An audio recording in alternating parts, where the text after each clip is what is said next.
DMTV Info, votre chaîne d'information en temps réel. La politique, la santé, le sport, les faits de société, la musique, les rumeurs et bien plus encore. Vous découvrirez cela dans notre chaîne DMTV Info.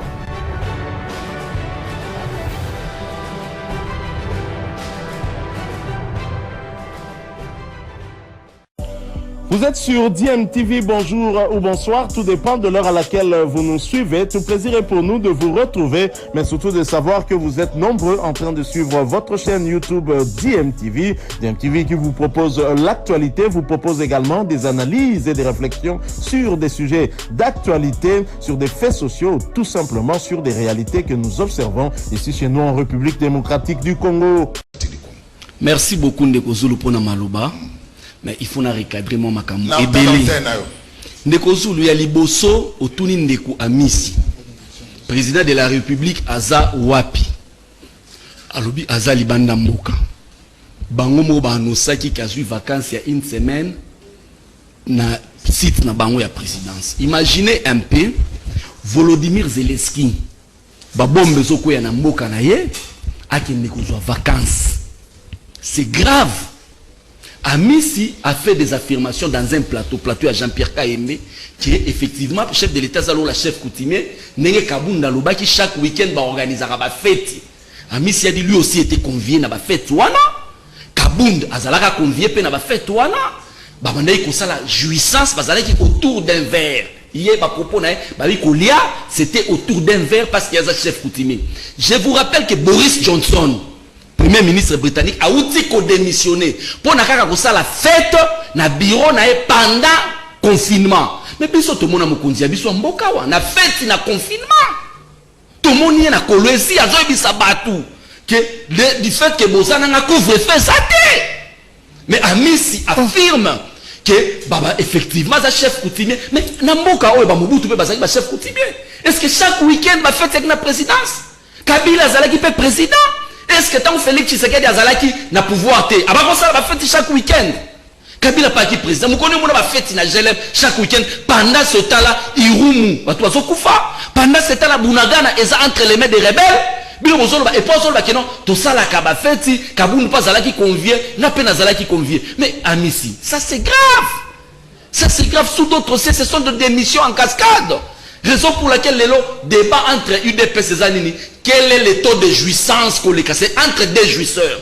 Koto kaba jouisseur, kuna ba jouisseur, ce qu'on va zolo bakeno, Kaboun c'est les plus grands jouisseurs. Donc, bino boza ba moyen jouisseur. C'est une honte pour ce régime. Yami balé.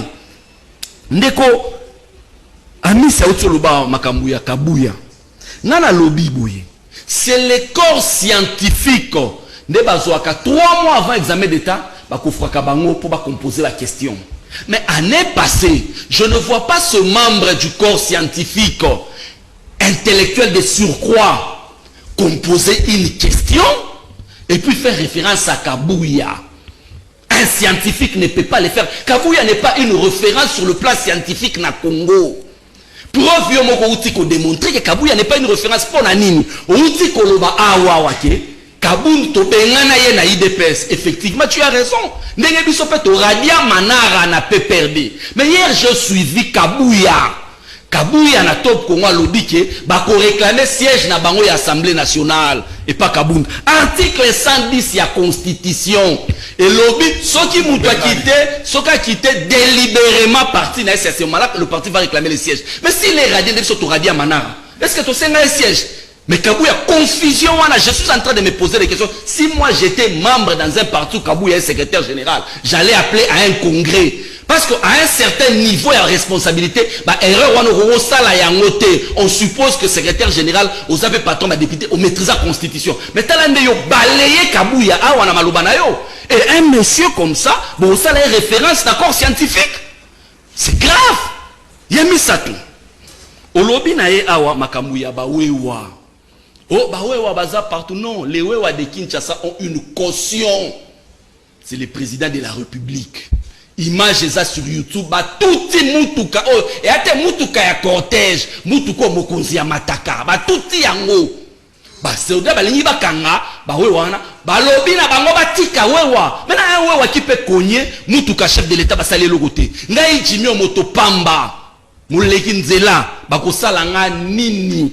Donc ils ont une caution. Tant que président ou ta voyage naé touristique, tant ayaka banani ba accompagner que tout le monde a image na boulevard. Babanga même pas périmètre à sécurité. Ba yé ba même pas que les faits que bazo insécuriser président, bazo insécuriser Congo Mobimba.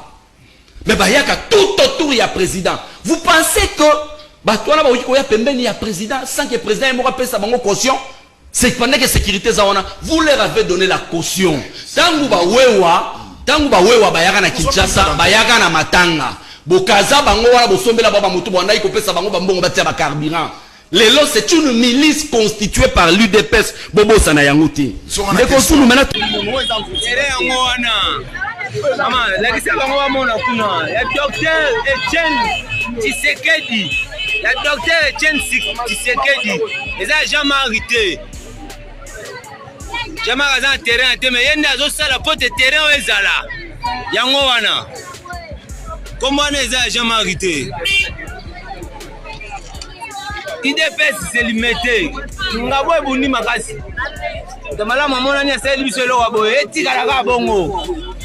C'est baza posa ko wela pouvoir na bango ba ke no wela bango na bango parce que terrain eza akala eza lelo tele eza ki matiti baza ki wa lelo eza ki sate baza ki wa bamane ko sa lelo ni bamane ko tonda mai eza ki na makambe pele ya mapea lelo ba bon sali biso terrain komi kitoko ko ba bufi biso terrain so ki na terrain to ko bomana ali ko terrain ba ko terrain ba ti sali terrain za bufi terrain sali ya pale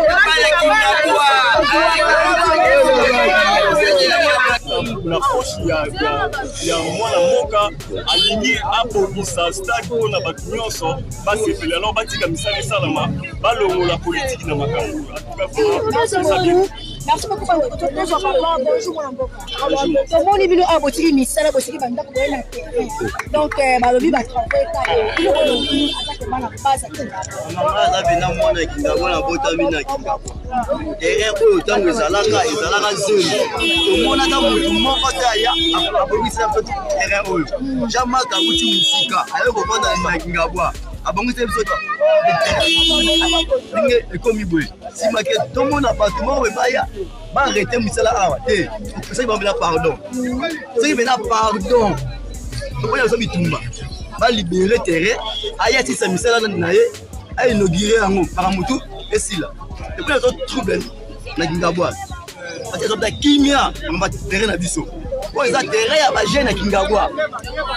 Na Kingabwa terrain mo ko kaka oyo. Ça waya waya.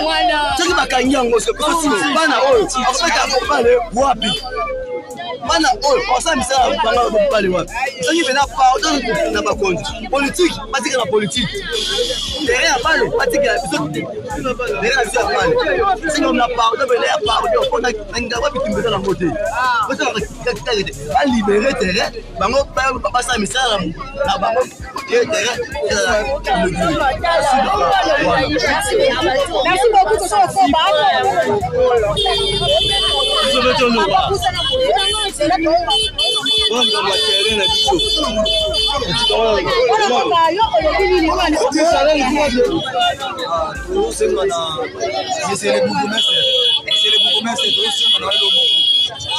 oyo eza déjà marqué terrain oyo eza honneur ya bana Kingabwa, honneur ya bana Kinshasa, honneur ya bana Limete. Tovandi awa mo bambula ebele omona mutu moko te oyo azali volonté ya osala biso eloko ya bijou. Jean-Marc ala politicien terrain oyo Jean-Marc te terrain eza peuple ya Kingabwa. Tokosenga na monsieur le bourgmestre o retirer basoda oyo tiaki ya bapona na arrestation ya musala ba continuer musala au biso to sani ni tobeta bale ya terrain oyo ezo sala passe puisque na Kingabwa to na Limete tozanga ki place ya obeta bale et tout le monde mutu mo bimi dans le néant tozana bata minene na kati ya mboto et tout le monde na mutu ba sala sur le bombe et tout le monde va mutu dans le néant aïe à ce terrain to ko bijou otikala c'est Jean-Marc s'il vous plaît monsieur le bourgmestre permettre na basoda oyo o check up ba arrêter musala balongwa musala continuer bana Kingabwa beta bale bana Limete ba beta bale ozonner na biso Limete. C'était le matin ma soirée de terrain. Na butu to na ko sa masala to washima mamini ko côté libiso ko kai ko libiso ko ko bimate ko pete ko sa ko sa ke to se en œuvre to kini donc ce qui m'a pillé la carte kuna biloko loso ezali kuna misala ebino ndepo tozokota lisusu te tomonaka bafoto ya président Jean-Marc longolongo nyonso tuna na depo mosusu wana eza na biloko mingi ya biloko ya écran géant evali na kati wana toyebi te na mingi nyonso eza nini kuna na kati po eza polele so ozosenga nini na bakonzi baolanda mpo na acte oyo bino mwana kinga bo bosepeli bozala terrain na bino ya kitoko mais omoni mbulu eke ekoteli bino bon eloko na kosenga na bakonzi en tout cas vraiment batika président Jean-Marc asisation mosala oyo pardon vraiment na koma nzambe batika yasa mosala oyo mpo na esengo na biso eza ndeko Jean-Marc te eza lopango tata nete ya mama na ete asa nde mpo na biso jeunesse alobi toza lobi ate eloko tosalaka eloko bona mutu ntetali boza esengo merci beaucoup ya moke yango wana merci beaucoup Mibina nyoka na teya nanye teya miyibi tika nyoka teya mibina nyoka na teya nanye teya miyibi tika teya miyibi. Bande de voleurs, vous croyez que ce pays c'est pas de votre grand-mère. La République démocratique du Congo, c'est la propriété de 100 millions de personnes. Il n'y a pas d'actionnaire majoritaire. Nous avons les mêmes droits. N'ayant pas géré avec l'acteur de régime au pouvoir, n'endossera pas un seul instant pour son bilan largement négatif.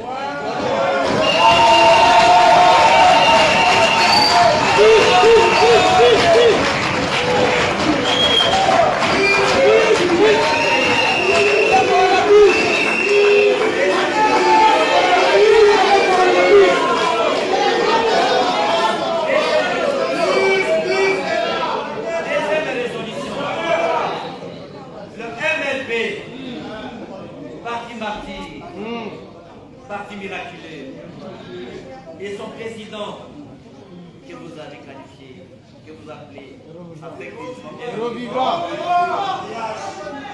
n'ayant pas géré avec l'acteur de régime au pouvoir, n'endossera pas un seul instant son bilan largement négatif.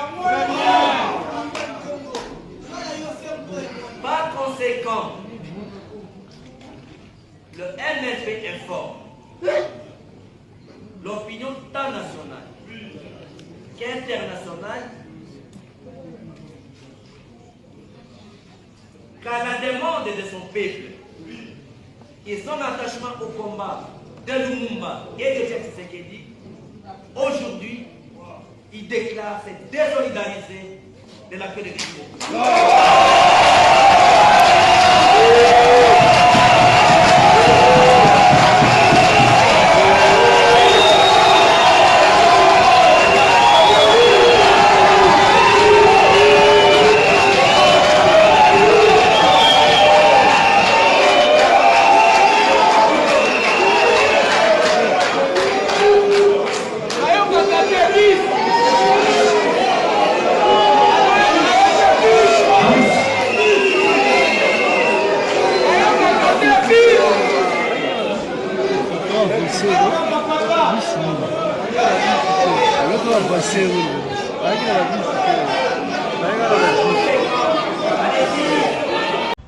Cette ville est identifiée comme une ville de plaisir, de loisirs, d'ambiance, comme Las Vegas aux États-Unis. C'est une grande irresponsabilité que le président de la République parte dormir, se reposer, faire de l'ambiance, pendant que le pays, Bunagana, est occupé, Rutshuru encerclé par les ennemis de la République, armés. Dans l'entretemps, on tue femmes, jeunes, enfants et vieux. Et là, le président a le temps d'aller s'amuser, dormir, se reposer. C'est une grande responsabilité que je proteste et que j'appelle les Congolais de rejeter Félix Tshisekedi, de ne plus avoir un deuxième mandat parce qu'il s'est écarté de la voie de son père, qui est notre père, Etienne Tshisekedi Ambolo.